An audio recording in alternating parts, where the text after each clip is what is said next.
lah, sebab senang, nanti kita tak payahlah cari-cari. So kita dah pin dekat taskbar, ni dua-dua saya dah pin so kalau tekan ni dah pin lah, so dah pin dekat taskbar. So sekarang first kita perlukan adalah Magic Belly.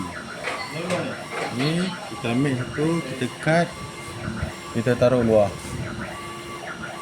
Okay. So ni Magic Belly kita. So Magic Belly ni untuk auto download. So kat sini yang akan link dia punya WhatsApp.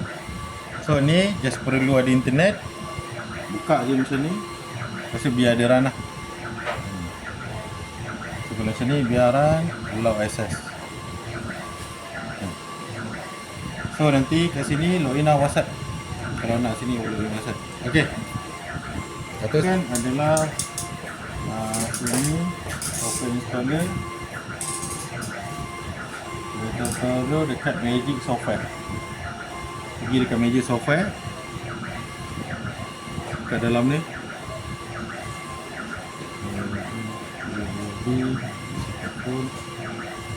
long pause tu dah.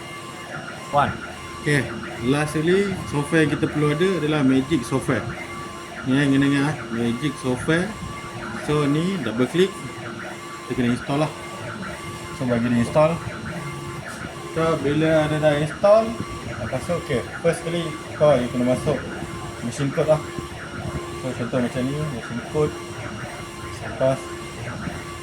Okay, so sini okay, benda first kali kita kena confirm lah. Sorry lah, dia masuk ke situ. Benda first kali kita kena confirm adalah ni, dia punya pass. Okay, so ini adalah gambar tadi. So first kali kita kena pergi dekat Magic Belly. So kita kena ambil Magic Belly tadi. So Magic Belly, so Magic Storage, unsorted. Okay, lepas tu pass ni kita ambil, kita copy. So kita copy, lepas tu sini masuk dalam ni. So Ctrl A, Ctrl V, dah. Okay, so sama juga. Ini pula kita nak kena hantar ke hot folder. So kita cari balik tadi kita punya hot folder, kita punya hot folder punya pass, kita copy. Okay, agak saya ke sini.